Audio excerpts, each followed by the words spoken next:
आपका 10% के आसपास का एक्सपोजर है और सिमिलर रेशियो में ऑलमोस्ट 9% के आसपास का हेल्थ केयर में है, क्योंकि स्पेशली आईटी एक ऐसी पॉकेट रही है जिसने अंडर परफॉर्म किया है। हालांकि अब थोड़ा सा लग रहा है कि स्टेबल हो रही हैं चीज़ें। दो चीज़ें मैं आपसे पूछना चाहती हूँ दोनों पॉकेट्स को लेकर। पहला तो ये कि आपका आउटलुक क्या है, आईटी या फार्मा में भी कुछ सेलेक्टिव सब सेक्टर्स हैं क्या अम्ब्रेला के अंडर जिन पर आप खास फोकस कर रहे हैं, पहला पॉइंट। और दूसरा ये कि ये जो आपका 10% के आसपास का एक्सपोजर है ये रिसेंटली या रिसेंट पास्ट में कम हुआ है, ज़्यादा हुआ है, एग्जैक्टली क्या अप्रोच रही है?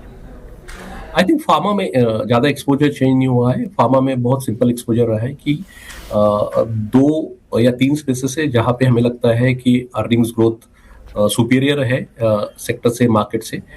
उसमें एक स्पेस है आपका डोमेस्टिक फार्मा नेम्स। सो आप अगर पोर्टफोलियो देखोगे तो predominantly domestic branded pharma names होंगे। एक स्पेसिफिक यूएस जेनरिक नेम है जो लीडर है क्लियरली, जो स्पेशलिटी केमिकल, स्पेशलिटी फार्मा की तरफ प्रोग्रेशन कर रहा है, वो एक है।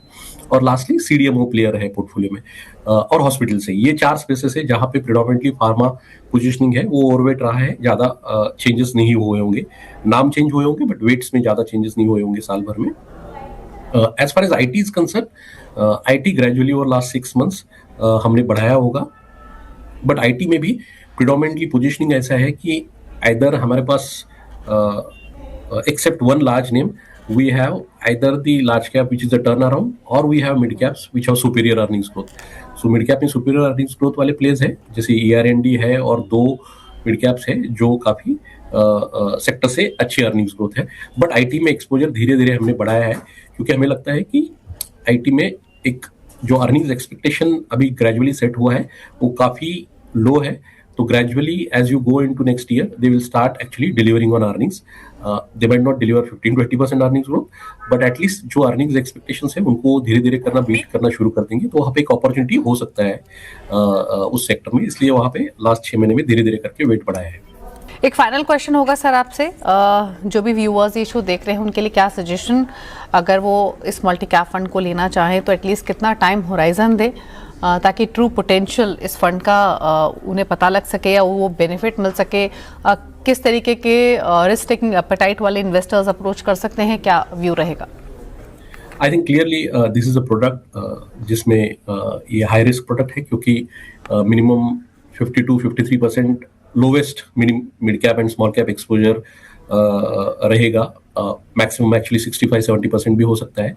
So clearly relatively higher risk product है, बट जो कि हायर रिस्क प्रोडक्ट है और ब्रॉडर मार्केट में काफी प्ले करता है, तो आपको होराइजन भी लंबा रखना चाहिए और आपका एक्सपेक्टेशंस ऑफ रिटर्न्स भी ज्यादा हो सकता है थोड़ा। बट 3 से 5 साल का मेरे हिसाब से मिनिमम होराइजन चाहिए। थर्ड, ये ऐसे इन्वेस्टर के लिए है जिनको ये वरी नहीं करना है कि आज लार्ज कैप चल रहे हैं, मिड कैप चल रहे हैं, स्मॉल कैप कर रहे हैं। एक प्रोडक्ट कर लो और जिसमें आपकी सभी नीड्स जो है equity, with in the equity, large cap, mid cap, small cap का वो एलोकेशन हो जाए।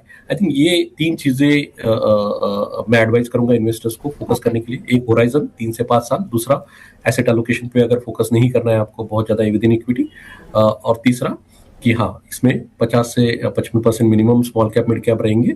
To that extent it is a risky product. Okay, चलिए शुक्रिया श्रीधर जी आने के लिए शो में, और इस फंड से जुड़ी हुई तमाम डिटेल्स हमारे